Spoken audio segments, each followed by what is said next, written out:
The 8th of May 2020, number 14 CD. Numbering's a bit peculiar. It's just to keep them separate. There's no other one by this number. It's on farming and it's on wild cattle. I try to keep a few good ones, breed a few good ones, and get a few euros out of them. And I'm in the beef genomic scheme. And one of the things about breeding cattle, and it's in the scheme as well, is you breed for milk, conformation of the carcass, in other words a good carcass, milk, carcass, fertility, very important, and docility, in other words quiet, that they're domesticated animals. Now I'm photographing here of a rough and ready bit of equipment, and I can't go back over to this log here that I have set up, or you won't hear me. Now, how do you get them to be quiet? Is there any advantage in having them quiet? Well, I would say there is a huge advantage. I wouldn't have wild ones at all, no matter how good they are. You see them coming into the mart there, and special provision has to be made. They're dangerous, but still they don't command a lower price as a rule. There might be a little bit depending on how wild they are. And sometimes they're just roused a bit the day of the mart and they could settle when they get back.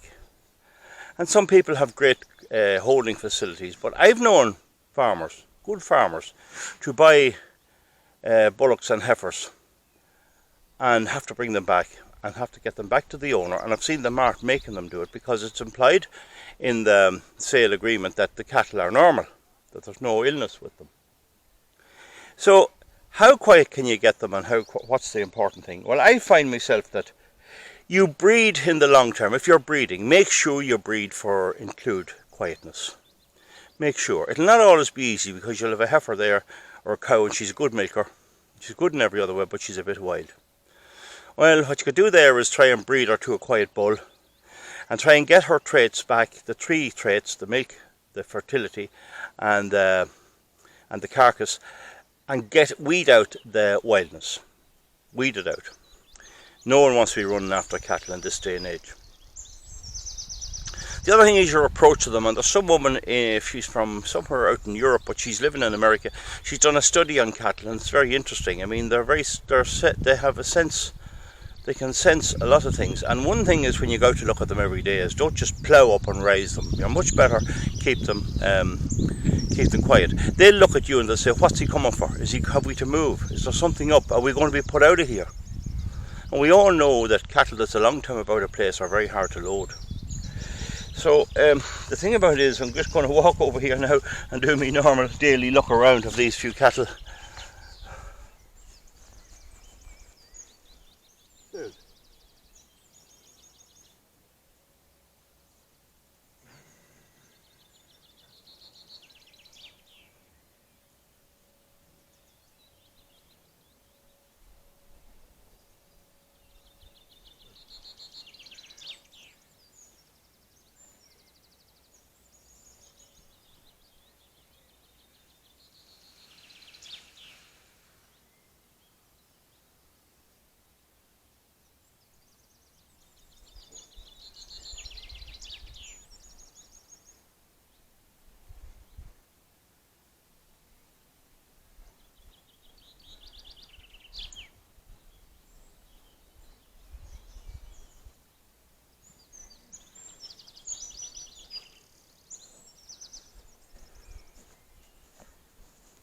I make it 28, that's right, because there's one after having twins and she's on a different field.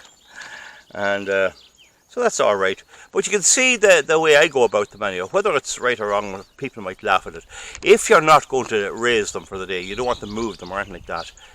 Particularly this time in the morning, it's half one in the day, and it's the 8th of May. Particularly this time in the morning, let them alone, because they thrive better when they're able to chew their cud, or back jaw as we call it. And many very experienced cattle people will tell you the quieter a place is, the better cattle will thrive, whether they are fat on them or whatever. And I think that's true. Even if you have them along a road, the very act of passing traffic will distract them. You want them doing what they do best. And that's eating, breeding and having young and all that sort of stuff. Now, there's some people will say, and I'm not saying this, that where you get cattle a bit wild, it's not the cattle that's wild, it's the farmer.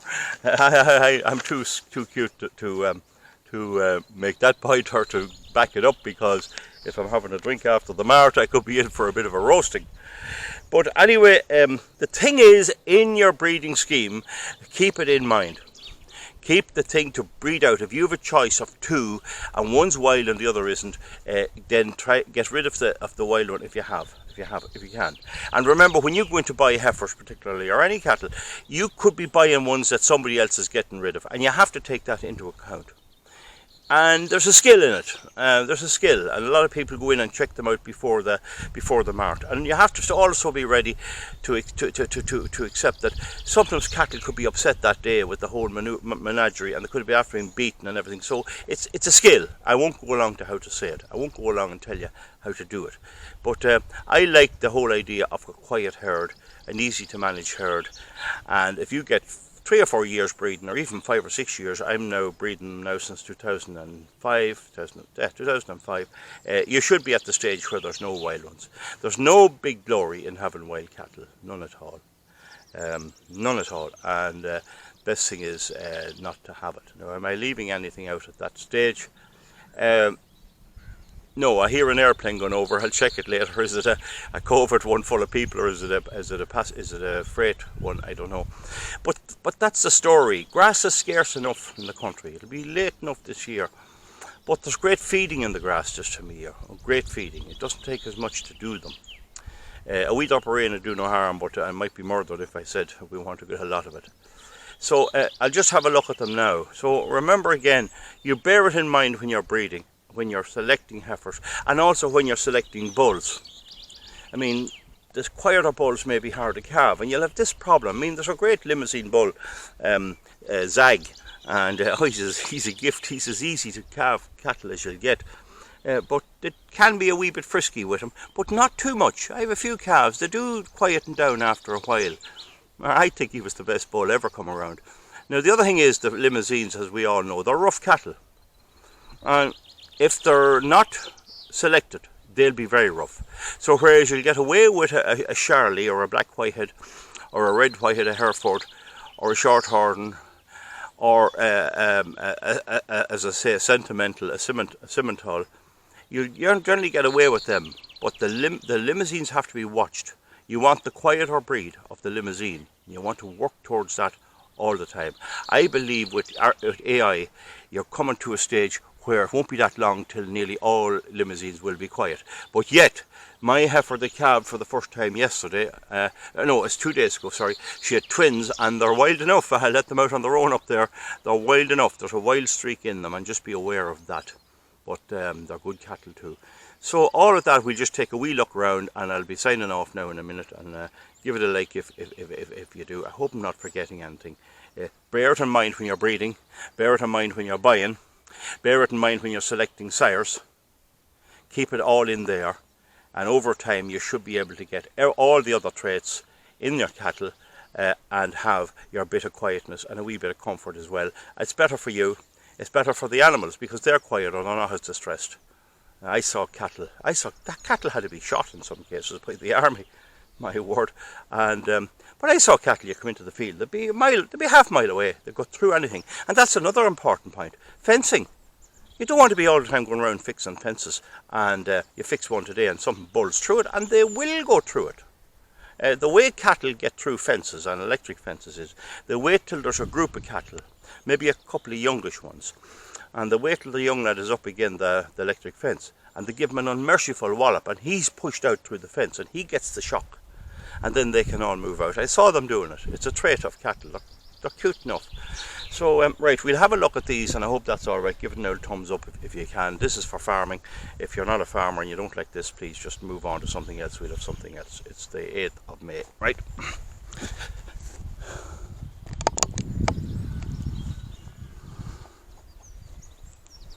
So 2 Zag calves, 2 calves out of the Limousin bull Zag.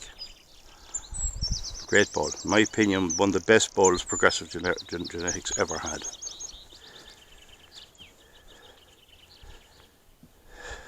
There was Haute Claire, another good one.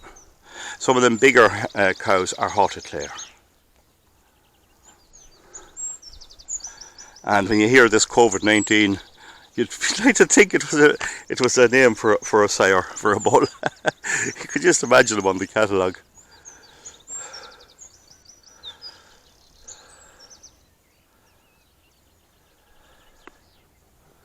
These are third generation S6, I think it's 626, S626.